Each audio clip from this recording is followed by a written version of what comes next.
pemirsa, kembali lagi bersama kami tentunya di Senja Berkah. Pasti berkah. Wah, luar biasa sekali ya. Sebelumnya kita udah membahas-bahas tentang harus adil. Ternyata manusia seperti kita itu memang harus adil ya Pak Ustadz Tedara. Betul. Dari tadi kan kita udah tanya-tanya nih ke Pak Ustadz. Kalau misalkan Tedara mungkin mengetahui pengetahuan sejarah sedikit harusnya tahu sih. Mau ngetes nih ceritanya pemirsa. Tedara, pokoknya harus jawab aja ya, bisa nggak Boleh. bisa Asbun ya. ya. Yang gak asbun juga dong. Bisa nggak bisa jawab aja. Boleh. Ini nih kisah mengenai yang terkenal banget nih, yaitu sahabat Nabi Muhammad. Yaitu beliau itu merupakan Khulafaur Rasyidin ya Pak Ustadz ya. Betul. Salah satu sahabat Nabi yang sangat memegang keadilan.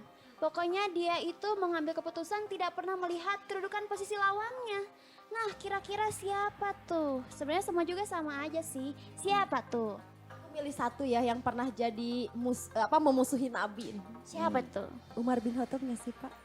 Salah satunya. Luar biasa. Baru bertemu dengan Ustadz 45 menit udah jadi pinter ini Teh Dara. Alhamdulillah Apalagi ya kalau Pak. setiap hari ketemu ya. Aduh iya ya kajian ya. Nah itu tapi kisahnya gimana sih Pak? Emang keadilan apa sih yang Umar bin Khattab lakukan ini? Baik, jadi ketika salah satu khalifah memenangkan peperangan di daerah Mesir, ada khalifah pada saat itu ingin memperlebar masjid.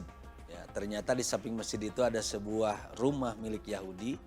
Kemudian Yahudi ini meminta keadilan. Dia datang ke Mekah mencari khalifah Umar bin Khattab. Mana Umar bin Khattab? Ternyata Umar bin Khattab itu bajunya lusuh dan sedang duduk di bawah pohon kurma. Nah ketika dia ditanya, saya mau bertemu dengan Umar bin Khattab. Mau apa engkau ke Umar bin Khattab? Ini rumah saya katanya mau disita, mau dibuat masjid. Maka Umar bin Khattab mengambil tulang unta, kemudian dia cabut pedangnya dan dia membuat garis lurus. Ketika berikan ini kepada khalifah di sana, maka Yahudi ini pulang dan diberikan lagi kepada kepada khalifah di sana. Ternyata bergetar khalifah di sana mengatakan bahwa tidak jadi. Dan melihat seperti itu, Yahudi ini akhirnya mewakafkan tanahnya, diberikan kepada masjid. Nah jadi ketika keadilan kita munculkan, yang didapat itu bukan keburukan. Pasti ihsan dia tadi, kebaikan. Insya Allah kebaikan. Itu Teh Sera jadi cerdas ya Bu Teh Dara. Luar biasa. Alhamdulillah. Kesimpulan itu dia tuh jadi terketuk hatinya ya Betul. udahlah kita kasih Berikan aja. karena bentuk keadilan yang diberikan oleh Umar bin Khattab.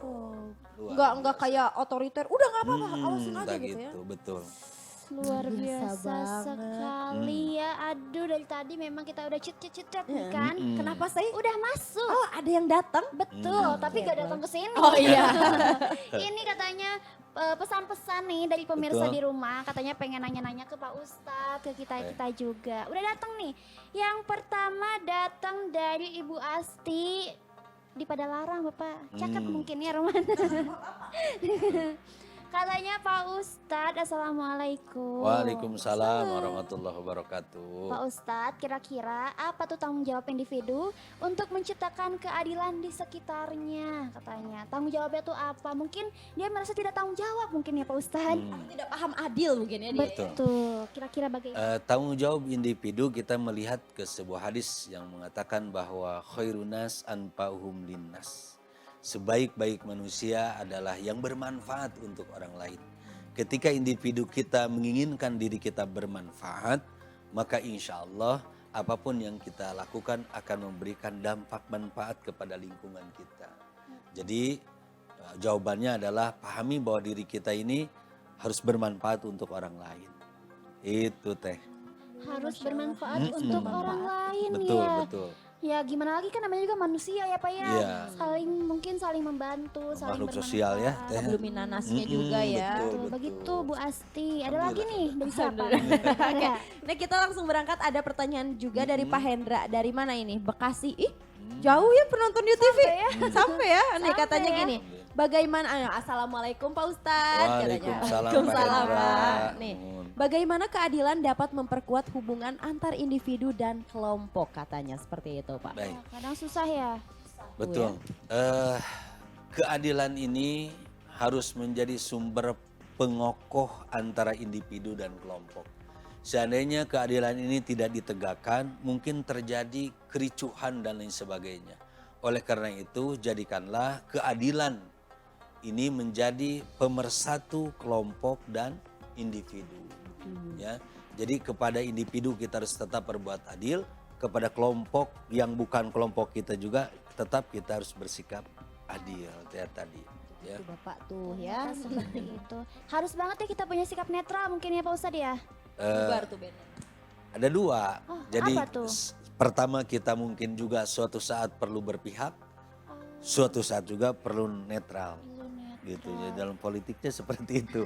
Jadi kadang-kadang kita harus berpihak dan kadang-kadang kita harus netral. Netral itu bukan berarti tidak memiliki pilihan, tapi bukan. Untuk Tetapi netral netral itu itu dalam rangka meredam suasana, dalam rangka tidak memecah belah, dalam rangka tidak merusak kerukunan yang telah terjalin. Gitu. Ternyata Oke. seperti itu. Ada lagi nih yang datang. banyak banget. Betul banget ternyata ya.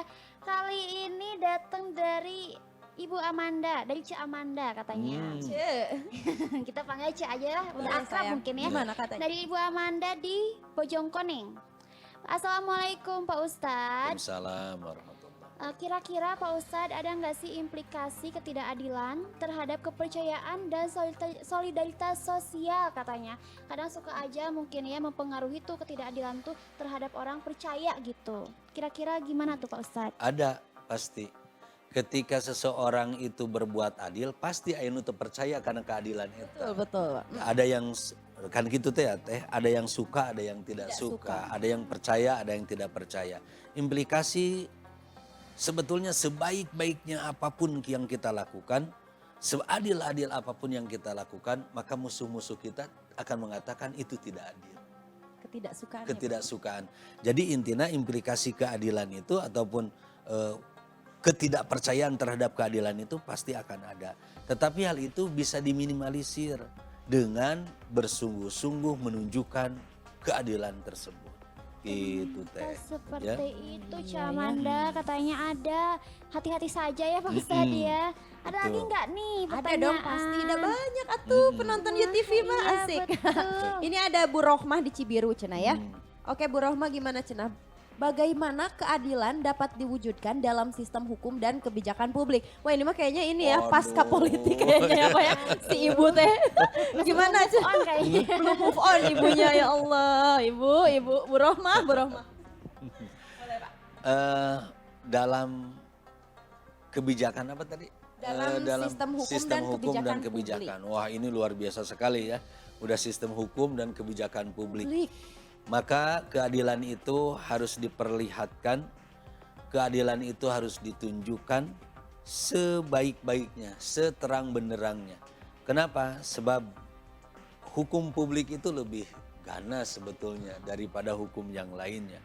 Karena ketidakpercayaan publik dengan ketidakadilan atau keadilan ini yang akan membuat kerukunan di masyarakat, kerukunan di rakyat ini akan hilang. Oleh karena itu tetap jadilah orang-orang yang menjunjung tinggi rasa keadilan. Gitu ya. Tenang Bu Rohmah ya. Terus bagaimana Bu Rohmah sekarang kita sebagai bentuk keadilan terhadap diri kita, maka berusahalah menerima dengan apa yang sudah terjadi. Bagaimana gitu. lagi ya? Iya. Tidak bisa diubah ya Pak Betul, Ustadz ya. betul. Masih aja ada yang panas ya Pak ya. Belum move on mungkin ya. Nggak apa-apa. Belum Mohon tenang, mohon Betul. tenang. Nonton saja senja berkah ya biar Biar adem. tenang, Biar biar berkah adem. hidupnya. Ada lagi nih yang masuk kali ini dari Bapak Laisal di Cibaduyut katanya. Enggak gimana Cenah? Katanya Assalamualaikum Pak Ustadz. Waalaikumsalam warahmatullahi Bapak wabarakatuh. Laisal ini katanya mau nanya, kira-kira Pak Ustadz apa sih tindakan yang mungkin bisa dibilang praktis nih atau tips mungkin ya yang dapat diambil oleh orang individu untuk mungkin mempromosikan sikap keadilan kayak hey hayu orang sikap adil. Ada nggak sih Pak tipsnya Oke. mungkin? Pertama dari diri sendiri dulu. Tunjukkan sikap keadilan kita. Dan nanti ketika kita mengetahui keadilan itu seperti Rasulullah aja. Dulu menunjukkan keal-aminannya. menunjukkan kejujurannya sehingga beliau mendapatkan gelar Al-Amin itu bukan dari dirinya sendiri tapi dari orang lain. Oleh karena itu tunjukkan keadilan diri kita terhadap orang lain dan terhadap lingkungan. Insya Allah itu akan menjadikan individu kita semakin adil. Gitu teh ya. Dimulai dari diri sendiri. Betul.